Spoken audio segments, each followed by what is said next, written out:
Hallo julle, ons is weer so, nog steeds so, net so 160 nog hier by die Uitfeed restaurant.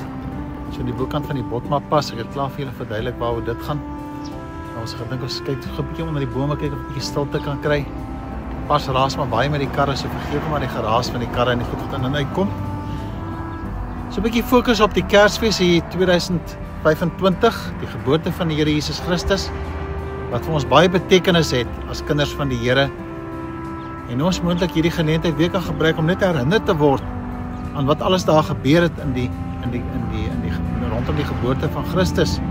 Ek wil nie noodwendig sê Kersfees tyd nie, want dis nie wat dit is nie. Dis maar die geboorte van die Here Jesus wat ons vier. Ons lees aan Kolossense 3 vers 13 tot 14 die volgende: Wees geduldig met mekaar en vergewe mekaar as een iets teen 'n ander het, soos die Here julle vergewe het, moet julle mekaar ook vergewe. Behoort alles met julle mekaar lief hê. Dit is die band wat julle tot die volmaakte eenheid saambind. Ons het verlede week so 'n bietjie gekyk na die liefdegedagte, maar dit is so, lyk vir my hierdie teks word baie waar as ons sê ons 'n bietjie geduldig wees met mekaar as al die familie goed kom kuier, nê. Maar ook geduldig met onsself, met ons gedagtes. So aan die einde van die jaar wat alles ons dan dink wat die jaar verby is en ons bekommerd oor die jaar wat voor lê, in daardie tyd vier ons die geboorte van ons Here Jesus Christus, die geduld en vergewe mekaar. Ek dink een van die grootste uitdagings van ons tyd is, waar daar baie ellende vandaan kom, is dat ons mekaar nie kan vergewe nie. Mag hierdie Kersfees vir ons dryf, as dit bietjie stil raak rondom ons. Dink wat Jesus vir ons kom doen het. Hy is vir ons gebore, God het hom vir ons gegee. Hy is so geduldig met ons. Hy kom vergewe ons. Hy loop 'n lang pad met ons. Hy skryf ons nie af nie. Mag het wees dat ons daai selfde gesindheid en karaktertrek sal hê om dit nie met mense rondom ons te doen nie. Ek dink die wêreld sou 'n wonderlike plek wees as ons kan leer om mekaar te vergewe.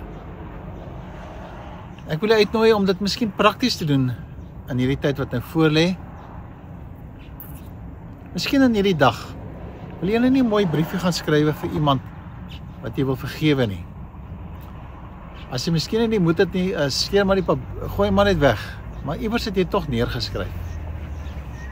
Dat is mekaar se vergewe. Wil nie iemand gaan vergewe in hierdie dag. Iemand vir wie jy dit nog al die jare moeilik gevind het om te vergewe. Maar doen dit met die gedagte dat ons die Here Jesus het, wat ons kom leer om dit doen. God kom leer hoe dit vir ons doen, deur sy seun vir ons te gegee. Kom ons gebruik hierdie tyd, raak 'n bietjie stil, en kom ons leer dat die Here vir ons die gawe gee, bietjie meer te vergewe deur die liefde wat hy vir ons gegee het ook en geskenk het. Kom ons bid net saam. Here, ek weet dat in ons lewens is daar maar hierdie donker kolle waar ons sukkel om te vergewe vir alles wat baie seer gekry het. So vra ek asseblief, kom leer vir ons, wysheid vir ons, uitgee vir ons die krag om te vergewe, lief te hê, mekaar aan te raak in genade. Maar ook Here, ontslae te raak van hierdie las, die ketting van onvergewensgesindheid. Die goed wat ons siek maak, omdat ons nie kan vergewe nie. Asseblief Here, kom gee ons die krag ook daarvoor. Amen. Die Here seën vir julle. Mag dit 'n tyd van vergifnis wees. Omhels mekaar maar so 'n bietjie man. Los nou die donkerheid in hierdie Kerstyd. Sal ek nou weer die Kerstyd woord gebruik? Julle weet dat as ek bedoel sê Kersfees, dit gaan oor die geboorte van Jesus. Mag ons dit so beleef. Mekaar vergewe en lief hê, soos wat die Here graag dit wil hê en ons ook so bedoel het. Totsiens, ons volgende week mekaar sien. En onthou altyd daai slagspreuk. Kom ons wees lief vir die Here, want hy is mos lief vir ons. Veral gedurende hierdie Kersfeestyd. Totsiens, tot volgende week soos die Here wil.